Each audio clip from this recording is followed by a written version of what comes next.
Vətənimdir, vətənimdir, vətənim.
Doğma bacı qardaşlar adətən bir-birinə zahirən çox oxşayırlar.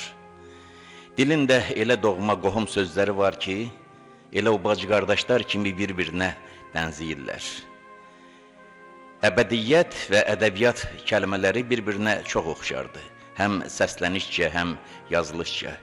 Ancaq ədəbiyyat və əbədiyyət sözlərinin bir-birinə qohumluğu, bənzərliyi ən əvvəl onların cövhərindədir, mahiyyətindədir. Ədəbiyyat hər bir xalqın sərvətidir. Ən qədim xalqında, tarixi nisbətən cavan olan xalqında, yeni xalqında. Ədəbiyyat olmasa xalq mənəvi cəhətdən kasıb olar. Xoşbəxt o xalqlardır ki, onların zəngin ədəbiyyatı var, qədim ədəbiyyatı var və Azərbaycan özünü dünyanın ən məsud millətlərindən saya bilər ki, onun tarixin uzaq keçmişindən gələn, böyük sınaqlardan keçmiş, zəngin, dərin, duyğulu bir ədəbiyyatı var. Və ədəbiyyatın insanlara zövq verməkdən, insanları içərdən böyütməkdən savayı bir başqa qüdrəti də ondan ibarətdir ki, ədəbiyyat həm də əbədiyyət bağışlaya bilir.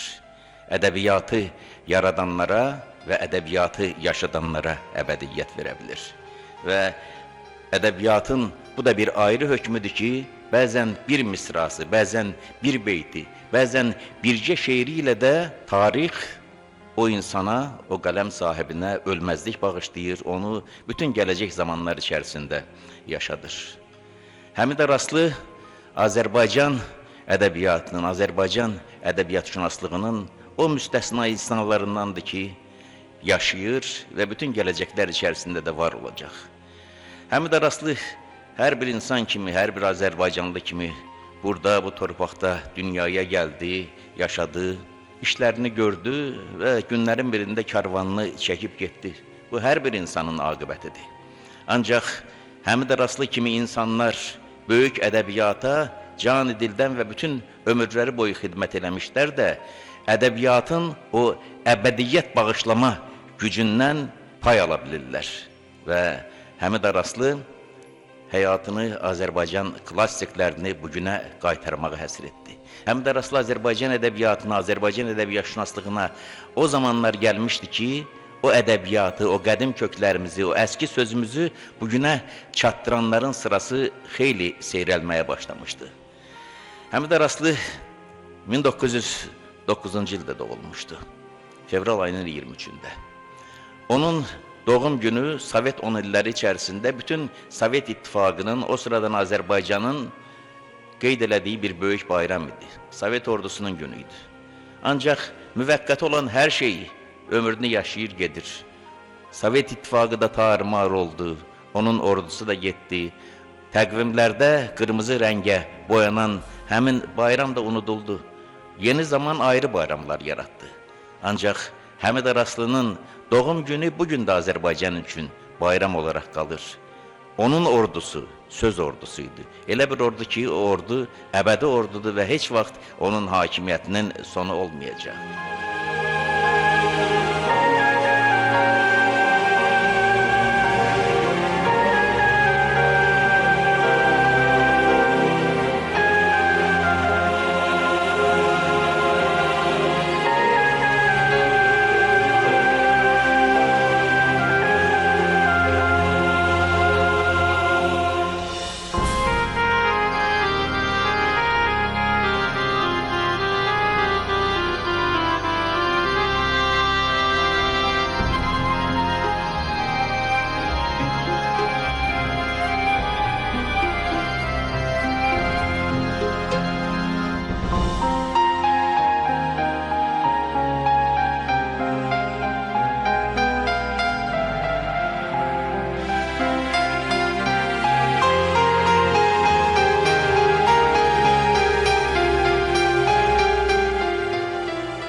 1909-cu ildə dünyaya gəlmiş Həmid Araslı'nın ilk gəncliyi Şura hökumətinin qurulduğu çağlara düşdü. Onun cavanlıq illəri, ədəbiyyatda, elmdə fəaliyyət göstərdiyi çağlar 1920-ci illərin sonları, 1930-cu illərin əvvəlləri, ortaları fırtınalı dövrləridir.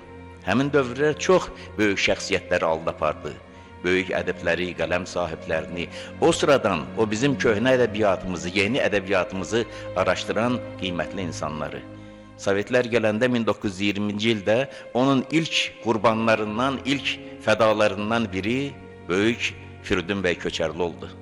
Firidun bəy Köçərli Azərbaycan ədəbiyyatı tarixini yeni baxışla araşdıran çox böyük bir alim idi. Millət müəllimi sayılacaq bir insan idi. Çox zaman keçmədi, Salman Mümtazı da həmin o dalğalar aldı apardı. Həmin dalğalar Vəli Xuluflunu da apardı. Böyük bir boşluq yarandı. Hənəfi Zeynallı olmadı ortada, Hümmət Əlizadə olmadı. Bizim Bəhlul Əfəndi deyilən çox böyük bir ədəbiyyatşünasımız, söz tariximizi araşdıran qiymətli bir folklorçu olmuşdu. Onu da külliyə tutdular. Bizim böyük ədəblərimizin neçəsi canını qutararaq mühacirətə çəkildilər və sanki meydan boş qalırdı. Azərbaycan ədəbiyyatını insanlara təqdim eləmək lazımdır və o illərin içərisində Həmid Araslı böyük səylə bizim qədim ədəbiyyatımızı araşdırırdı.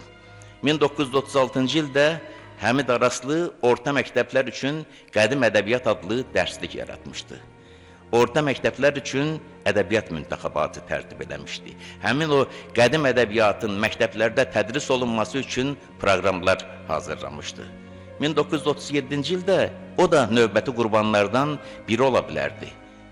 Bu təqdirdə onun o qədim ədəbiyyat kitabı da, ədəbiyyat müntəxabatı da mütləq dövriyyədən çıxacaqdı. Çünki Hüseyin Cavid həbs olunurdu, ertəsi gün dərsliklərdə ona aid olan səhifələr cırılırdı. Seyid Hüseyin həbs olunurdu, onun haqqında dərsliklərdə olan səhifələr cırılırdı. Hansı kitablarda onların adları vardısa, qara xətt çəkirdilər. Yəni, həbs olunanların özləri ilə bərabər onların bu millətə verdikləri də millətin əlindən alınırdı. Və 1937-ci ildə həbsi gözlənillərdən biri də elə Həmid Araslı idi. Həmid Araslı 1937-ci ildə yenicə yaratdığı bir mərkəzdə böyük fəaliyyət göstərirdi. Qədim Şərq əlyazmaları şöbəsini yaratmışdı. O şöbə ki, gələcəkdə bizim ən zəngin xəzinələrimizdən biri olan Əlyazmaları İnstitutuna çevriləcək. 1937-ci ildə yaratdığı böyük şövqlə fəaliyyət göstərdiyi həmin qədim əlyazmalar şöbəsindəki vəzifəsindən də kənarlaşdırırlar. Həmid Araslını Komsomoldan da çıxardırlar. Əski əlyazmaları, keçmişin yadigarı olan mənbələri araşdırdığına görə cəzalandırılmışdı və onun həbsinə çox qısa bir məsafə qalırdı. Digər bir səbəb də vardı, o bir ruhani ailədən çıxmışdı. Çağın tələbləri elə idi ki, dini təhsili olan, ruhani dairələrlə bağlı olanlar da həbs edilirdi. Əski zamanda Çar hökuməti dövründə yüksək vəzifə tutmuşlar, həbs edilirdi, sürgünə göndərilirdi. Böyük partiya xadimləri, böyük dövlət xadimləri, o insanlar ki, ardınca kütlələr gedə bilərdi. Onların hamısı 5 kateqoriya insan idi. Həmin 37-ci illərdə həbs edilməlilərin siyahılarındaydılar. Və bura ən uyğun gələnlərdən biri elə Həmid Araslı idi. Həmid Araslı Gəncədə doğulmuşdu və Gəncədə 1920-ci ilin may ayında, may-iyun günlərində baş verən Gəncə üsyanından sonra yeni rejimin, yeni siyasətin hədəfində olanlardan idi. Orada hər kəsə, xüsusən gənclərə şübhə ilə yanaşırdılar. Onların hər birində bir təhlükə görürdülər. Və o sıradan Həmid Araslı da növbəti qurbanlardan biri ola bilərdi. Ancaq Azərbaycanın bəxtindən Həmid Araslı 30-cu illərdə də, 40-cı illərdə də, 50-ci illərdə də çox təhlükələrlə üz-üzə qalsa da, çox zaman həbsinə bircə addım qalsa da, hər dəfə Tanrı onu Azərbaycan üçün, ədəbiyyatımız üçün, sözümüz üçün xilas elədi və Həmid Araslı 70-i keçən ömrü içərisində bütün 10 illər boyunca sədaqətlə bu millətin ədəbiyyatının, bu millətin sözünün keşiyində dayananlardan oldu.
Həmid Araslı həmin o 30-cu illərdə, 40-cı illərdə həbs edilsəydi, bizim ədəbi gerçəklikdən ayrılsaydı, biz Qətranı tanımayacaqdıq, Nizamidən uzaqda qalacaqdıq, Fələki Şirvanini bilməyəcəkdik, Füzulini, Nəsimini, Xətayini, Qövsünü, Əssarı, digər böyük bizim klassiklərimiz ki, onlarsız bu xalq da kasıb olardı, ədəbiyyatımız da, söz tariximizdə sönük görünərdi. Həmid Araslı getsəydi onları da itirəcəkdik. Çünki Salman Mümtaz həbs olunmuşdu 1926-cı ildə onun Azərbaycan ədəbiyyatı silsiləsindən nəşr etdiyi bir silsilə kitablar vardı. Ayrı-ayrı Azərbaycan klassiklərinə həsr edilmiş. Həmin kitabların hamısı yığışdırılmışdı. O getmişdi və onunla birgə onun üzə çıxardığı klassiklərdə qalmışdılar kölgədə.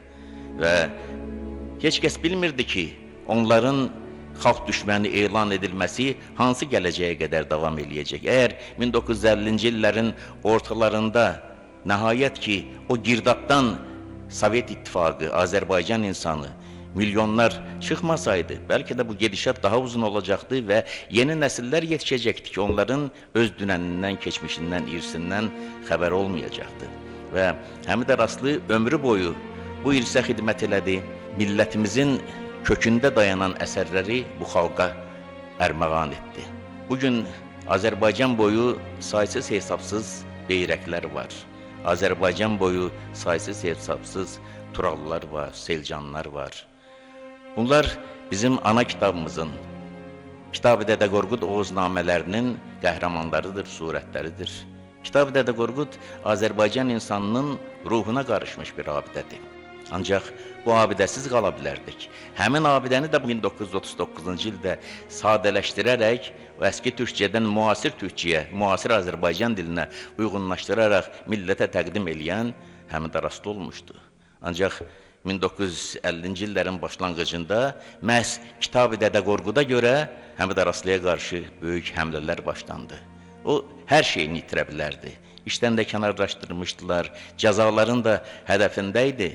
Ancaq yenə Azərbaycan xalqının bəxtindən, millətin taleyindən ayrı dalğalar gəldi, keçdi və yenidən Həmid Araslı onun sevimli Kitab-ı Dədə Qorqudu bu insana qayıtdı, Azərbaycanla birgə oldu və Azərbaycan öz kökünə bunca bağlıdırsa, Azərbaycanın yeni nəsilləri öz milli ruhunu, milli varlığını bunca aydın dərk eləyirsə, əlbəttə ki, burada bizim ana kitabımızın yeri ən ucalardadır və ana kitabımızda bugün bunca sahib iksə, bunun da əsas səbəbkarlarından biri söz yox ki, unudulmaz Həmid Araslıdır.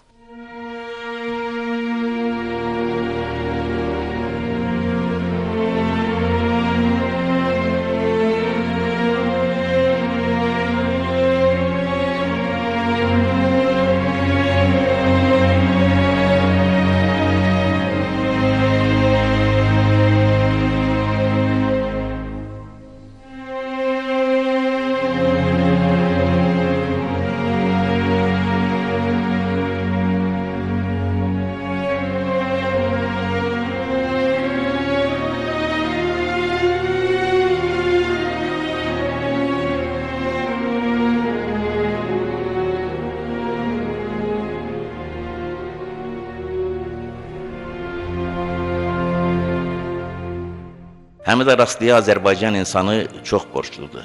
O qədər borcludur ki, o insanı biz yalnız il dönümündən il dönümünə, hansısa yuvarlaq tarixli yubileylərində qeyd etməməliyik. Onsuz da belədir. Çünki Həmid Araslı müəllim işləyib, Gəncəbasarda, Azərbaycanın müxtəlif yerlərində dərs deyib.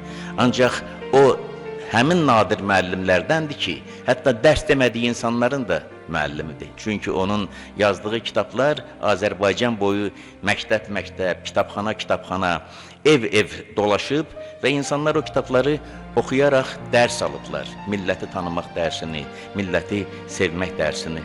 Əslində o kitablara üz tutmuş, o kitabları vərəqləmiş, o kitablardan yaxşı Azərbaycanlı olmağın dərslərini almış hər bir insanın Həmid Araslı müəllimidir.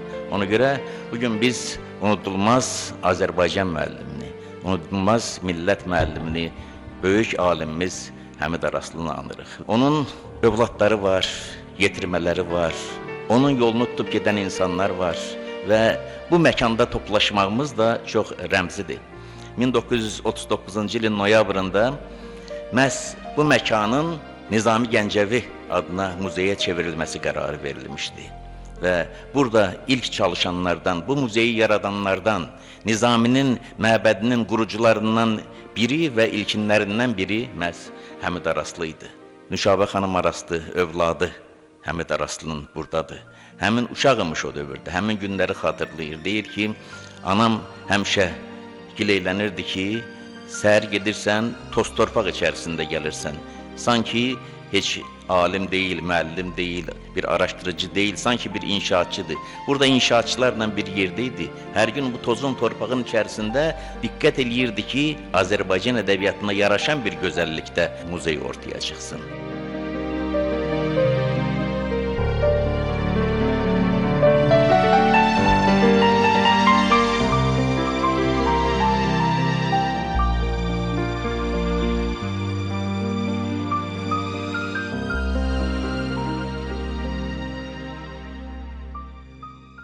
Bu bina 1850-ci ildə təqribən bura bir karvansara kimi yaranmışdı. Karvansara, karvanların yolçularının gəlib keçdikləri, gecələr dincəldikləri bir yerdir. Dünyanın müxtəlif ölkələrində, Azərbaycanın dörd bucağında da olub. Və burada da bir rəmz var. Kökündə karvansara olmuş bir yerdə, sonra mehmanxana oldu, sonra döndü bir muzey oldu. O muzey olmazdan daha əvvəl Azərbaycan Cümhuriyyətinin hökumətinin yerləşdiyi bir bina oldu və bunun bütün tarixinə nəzər salanda görürsən ki, xalqın mənəviyyatı ilə, xalqın tarixi içərisində keçən yolu ilə bağlıdır. Həmid Araslı da bütün ömrü ilə və fəaliyyətləri ilə də bir karvançıya döndü. Azərbaycan ədəbiyyatının karvanını, Azərbaycan insanının gələcək nəsillərinə çatdıra biləcək bir ləyaqətli, vicdanlı sarban kimi o bir irs yaratdı. O irs bu millətlə hər zaman yaşayacaq və o irs yaşadıkça da Həmid Araslı Azərbaycan insanı ilə birgə olacaq.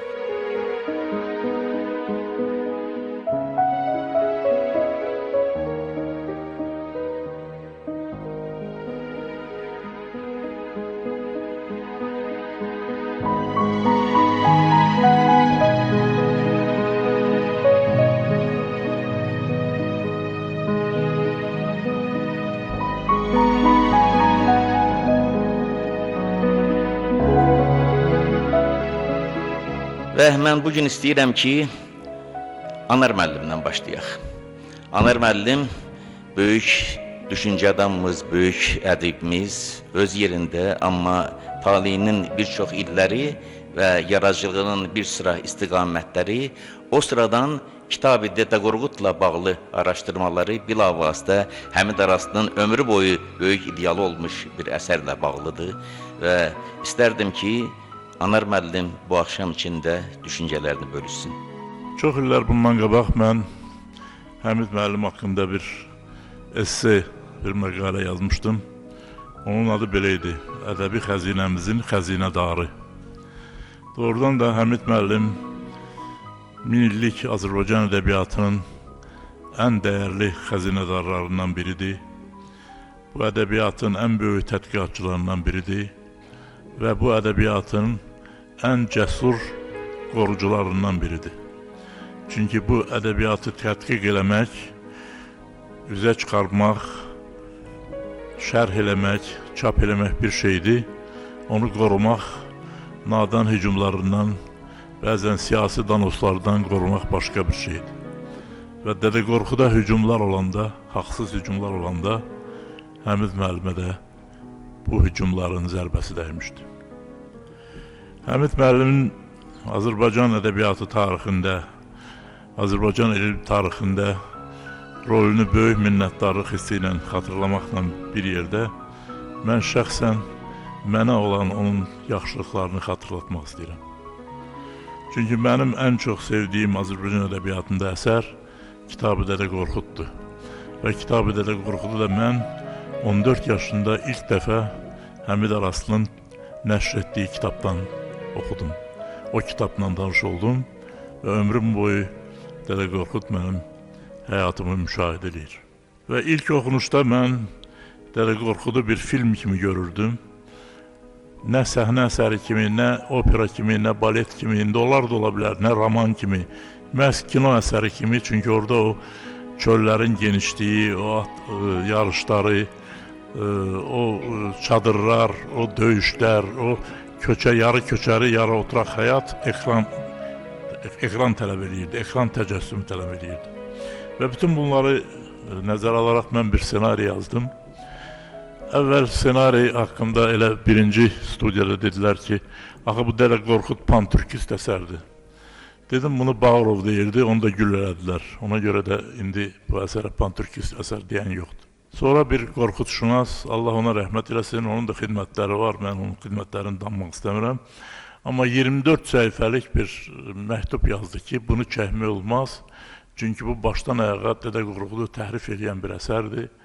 Dədə Qorxudu yanlış anladan bir əsərdir. Onun iradlarından hamısını deməyəcəm, bir iradını desəm, məncə o nəv səviyyədə yazı olduğu aydın olar. O deyirdi, Dədə Qorxudda Beyrək o Babəkdir. Əslində Babəkin obrazını yaratmaq lazımdır bu filmdə. Babəkin Dədə Qorxuda nə dəxli var, onun özündən başqa yəqin ki, heç kəs bilmirdi. Nəysə, filmin taleyi havadan asılıb qalmışdı. Onda mən dedim, Azərbaycanda Dədə Qorxudun ən böyük tədqiqatçısı, naşiri, onu hamıdan yaxşı dərk edən Həmid Araslıdır, Həmid müəllimdir.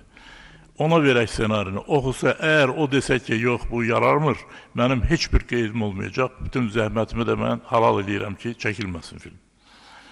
Razılaşdılar, Həmid müəllimə verdilər və Həmid müəllim bir neçə səhifədə çox mənim üçün son dərəcə dəyərli olan bir rəy verdi. Yəni, müsbət rəy verdi və dedi ki, bunu anar çox düzgün həll eləyib bu Dədə Qorxud şeyini və bu film çəkilməlidir. Çəkiləndən sonra, o da həm də biz onu ondan sonra filmin demək, baş məsləhətçisi kimi təsdiq elədik. Çəkiləndən sonra da filmə baxdı və film haqqında da bir yazı yazdı. Onun ölümündən çox sonra mən Dədə Qorxudu o ssenarini, povesti çap eləyəndə Nüşabə xanımdan xahiş edirəm ki, Həmid müəllimin arxivindən o iki yazını tapsın və mən onu ön söz kimi Dədə Qorxudun bütün çaplardan, yəni mənim Dədə Qorxudun bütün çaplarını onu ön söz kimi qoyuram.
Onu dediyim bəlyərənlər,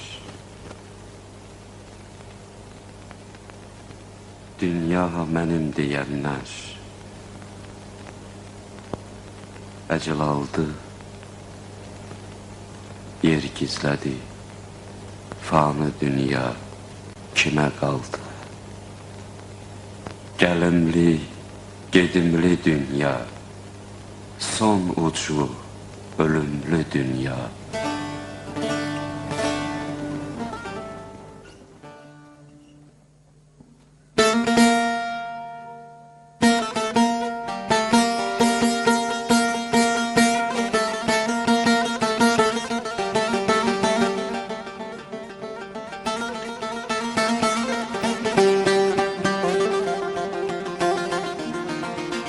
Bir məsələni də xatırlatmaq istəyirəm, Həmid müəllimlə bağlı. Demək, bilirsiniz, bizim dostumuz Alman Türkologu var, Əhməd Şmidi, sonra o müsəlmanlığı qəbul etmiş bir adamdır. Həmid müəllimlə də çox yaxın olub, mən də onu tanıyırdım və mənə onun bir neçə məktubları var. Və məktublarından birində çox qəribə bir şey yazır. Yazır ki, Həmid müəllim mənə dedi, sən Türkiyəyə tez-tez gedirsən, orada Orxan Şaiqlə görüş, mənim qardaşlıq salamlarımı ona yetir və de ki, Dədə Qorqud bizim ümumi malımızdır və biz Dədə Qorquddan qardaşıq. O orada yaza bildiyi şeyləri mən burada yaza bilmirəm. Yaza bilmir, yəni məlumdur nə üçün yaza bilmir, ideoloji səbəblərdən, senzura səbəblərindən. Ona görə məni tənqid edəndə unutmasın ki, biz Dədə Qorqud qardaşlarıyıq. Bu çox nəcib bir hərəkətdir, çünki Şaiq da çox böyük alimdir, mən onunla da tanışdım, Türkiyədə evinə getdim, onunla görüşdüm. Dədə Qorqud sayəsində onun da böyük xidmətləri var. Amma o elə bir şəraitdə yaşayırdı ki, o istədiyini yaza bilirdi. Həmid müəllimin yaşadığı dövrdə, Sovet dövründə bu mümkün deyildi. Buna baxmayaraq Həmid müəllim ona anlaşıqla yanaşır, ona qardaş kimi yanaşır və deyir ki, başa düş ki, sən orada yazdığın, mən burada imkanım yoxdur yazmağa. Bu da Həmid müəllimin daha bir nəcib xüsusiyyətidir. Bir insan kimi də mən onu həmişə böyük hörmətlə xatırlayıram. Çünki həmən bu binada mənim iş yerim, ilk iş yerim bu Nizami Muzeyi olub. Doğrudur, mən bura işə gələndə müdir hələ rəhmətli Əziz Mirəhmədovdur. O sonra elə çox, mən bura işə gələndən az sonra Mərkəzi Komitəyə işə keçdi və Həmid müəllim oldu. Mən bir il Həmid müəllimin müdiri olduğu Nizami Muzeyində işlədim. Onunla görüşlərim, söhbətlərim mənim üçün unudulmaz xatirələrdir.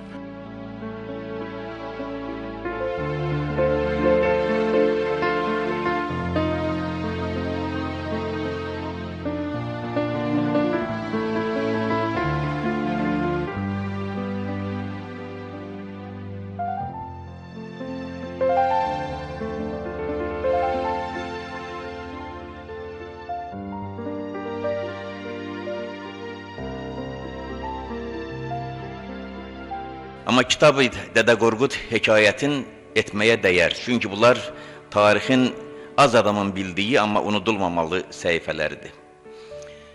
1939-cu ildə Həmid Araslı kitab-ı Dədə Qorqud dastanlarını hər kəsin, gənc nəslin xüsusilə oxuyub anlayacağı bir şəkildə təqdim elədi millətə. Və Kitab-ı Dədə Qorqud dastanlarının, bu oğuznamələrinin el içərisində yayılması, Azərbaycan insanının düşüncəsində oturuşması üçün ardıcıl işlər gördü. Və onun yaxın silahdaşı vardı, mübarizə yoldaşı vardı, Əbdüləzəl Dəmirçizadə. Dəmirçizadə də bir Qaraca Çoban adlı əsər yazdı.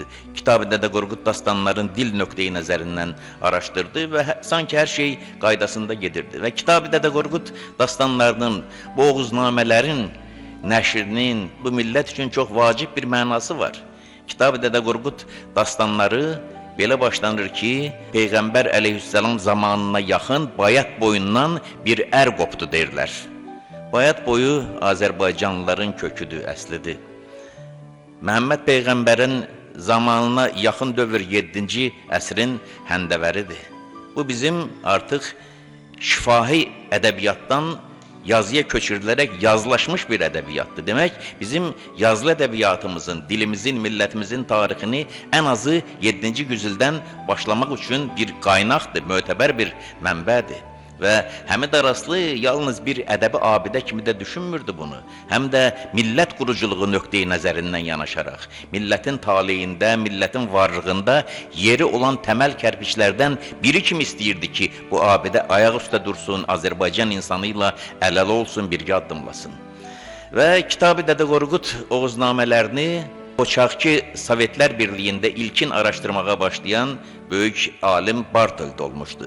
Bartold hələ 1922-ci ildə Maksim Gorkinin yaratdığı o məşhur silsilədə Kitab-ı Dədə Qorqud dastanlarını nəşr etdirmək istəyirdi və dünya ədəbiyyatı silsiləsindən nəşr olunmaq üçün o əsəri də tam şəkildə tərcümə eləyib hazırlamışdı. Ancaq sağlığında qismət olmadı ki, Bartold həmin əsərini kitab halında görsün. 12 boydan 4-ünü Rusçaya tərcümə etmişdi ki, onları ayrı-ayrı nəşrlərdə işıq üzünə çıxara bildi. Amma bütöv halda onun kitabı işıq üzü görməmişdi. Yalnız 1950-ci ildə kitab rus dilində nəşr edildi və Azərbaycandakı Kitabi-Dədə Qorqud Oğuznamələrinin də fəlakəti məhz o dövrdən başlandı.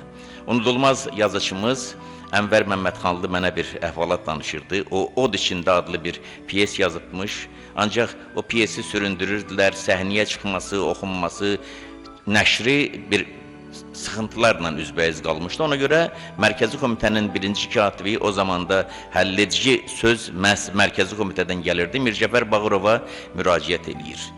Qərar alınır ki, bu əsərin bir səhnə variantı hazırlansın, bir sınaq baxış keçirilsin. Mircəfər Bağırovun oxumağa vaxtı yoxdur, tamaşa eləsin, seyr eləsin. Əgər bəyənsə, hə desə, piyes oynanacaq, nəşr olunacaq, amma bəyənməsə, etiraz eləsə, təbii ki, onunla da bitəcək piyesin ömrü və həmin o ilk qapalı tamaşa ilə bağlı Ənvər Məmmədxanlı mənə söyləyirdi bunları. 1951-ci il aprel ayının 30-da Dram Teatrında qapalı tamaşa gedir. Tamaşa bitəndən sonra Mircəfər Bağırov təbii ki, o teatrın əməkdaşlarından, rejissordan, aktyorlardan savayı ədiblərimiz də orada idi. Bizim Yazıçılar İttifaqının rəhbərliyi tanınmış yazıçılardan bir neçə nəfəri. Mircəfər Bağırov birdən söhbəti dəyişdi ki, bu Kitabi-Dədə Qorqud bizim ədəbiyyata, xalqa bunun nə aidiyyəti var? Mən bir qızıl nimçənin içərisində onu məmnuniyyətlə türkmənlərə verərdim. Deyir, bir kimsə söz demədi.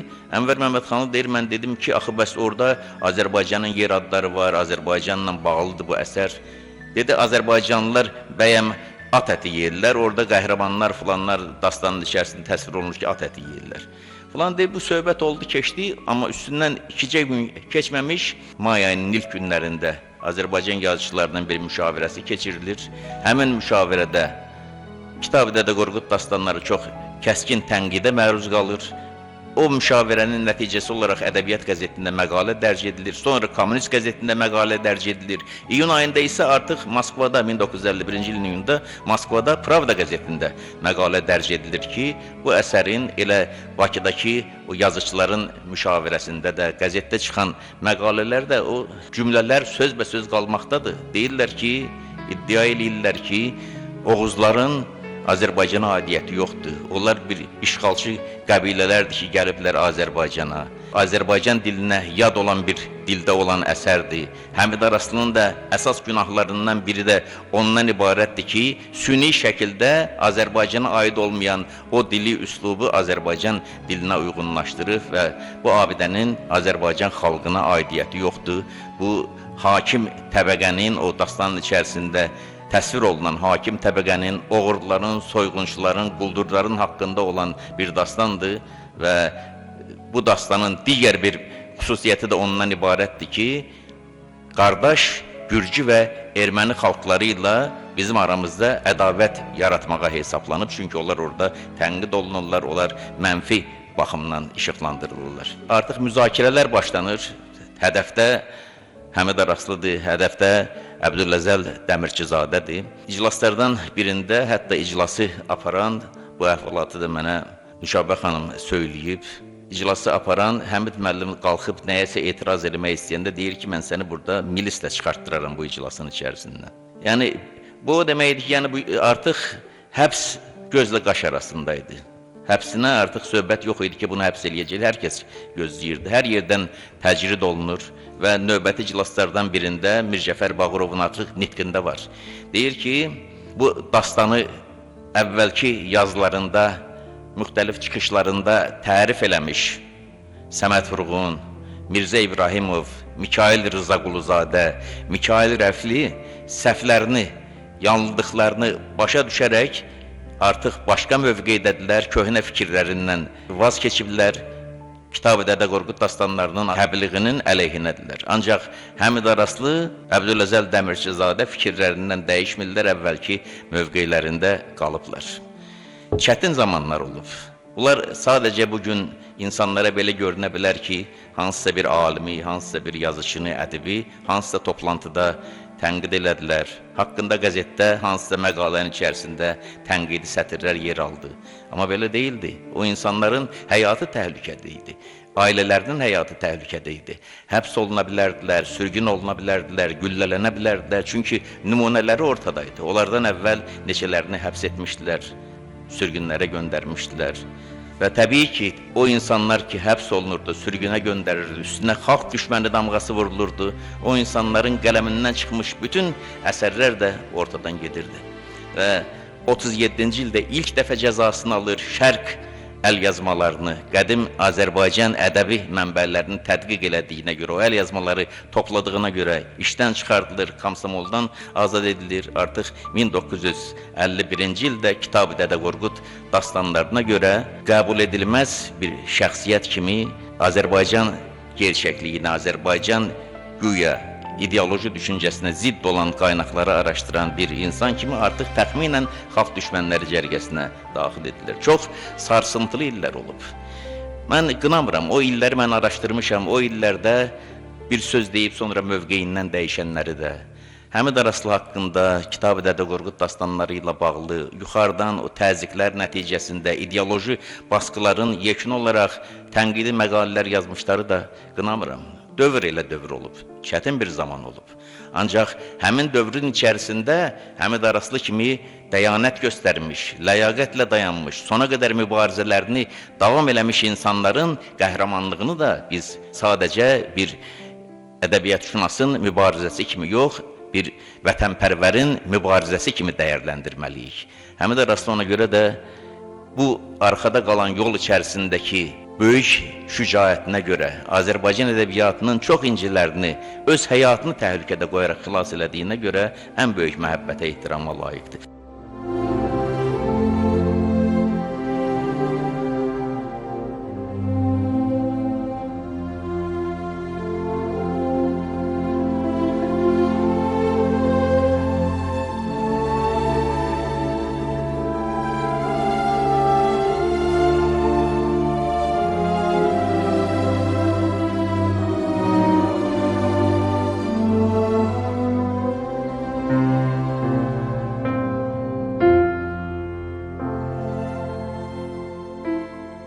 Ənvər Məmmədxanlının bacısı Həbibə Məmmədxanlı bir müddət Azərnəşirdə işləmişdi. Ömrünün son parçasında isə Azərbaycan televiziyasında ədəbi dram verilişləri redaksiyasında işləyirdi.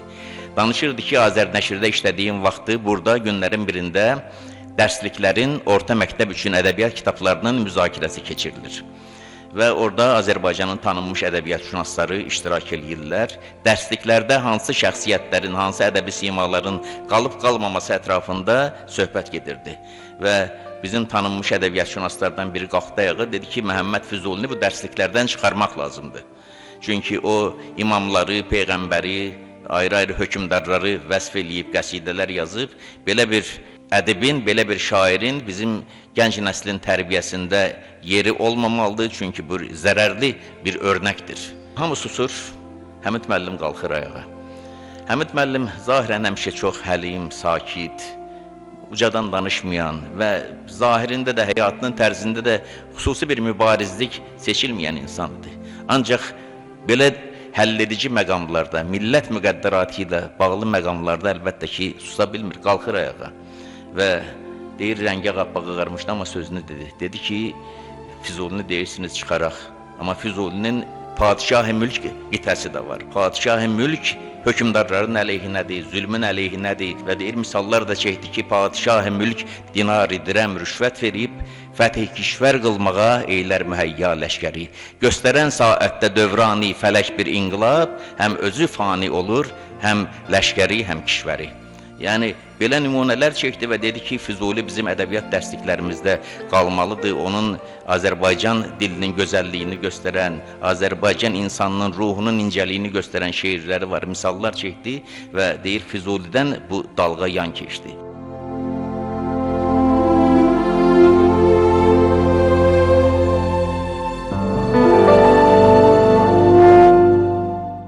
Böyük vətənimizin xalqları dünyanın bütün tərəqqipərvər adamları ilə birlikdə Azərbaycan xalqının dahi şairi və mütəfəkkiri Məhəmməd Füzulinin vəfatının 400 illiyini iftixar hissi ilə qeyd etdilər. Bu münasibətlə keçirilən sessiyada Professor Həmid Araslı Füzuli poeziyasının ümumdünya əhəmiyyəti, filoloji elmlər doktoru, yazıcı Mir Cəllal Füzuli yaradıcılığında sənətkarlıq mövzunda məruzə etdilər.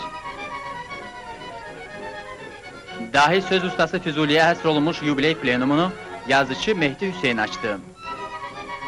SSR Yazıçılar İttifaqının rəyasət heyəti adından şair Pavel Antagolski, Türkiyə Dilşünaslıq Cəmiyyətinin baş katibi Professor Agah Sirri Levent, Füzulinin dünya ədəbiyyatında qazandığı şöhrətdən danışdılar.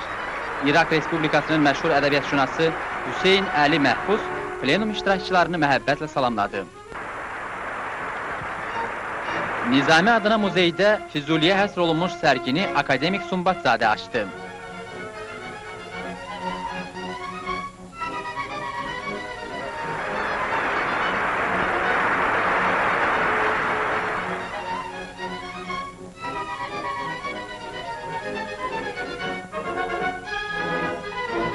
Böyük şairin yubileyinə gəlmiş hörmətli qonaqlar sərgiyə maraqla tamaşa etdilər.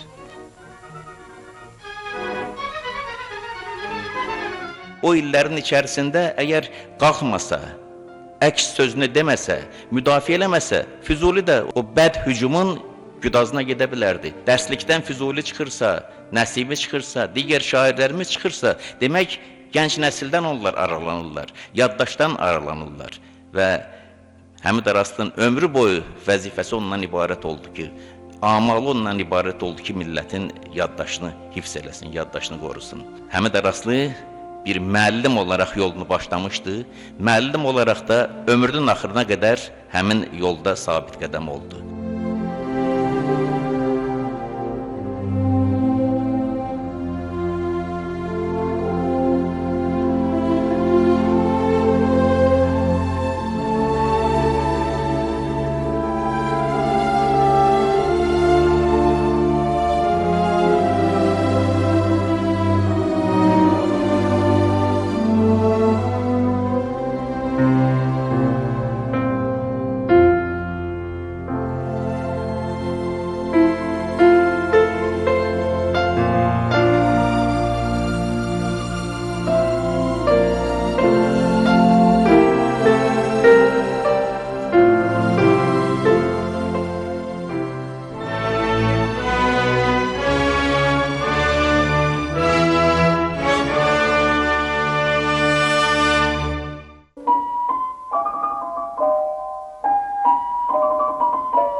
Vətənimdir, vətənimdir, vətənimdir, vətənim.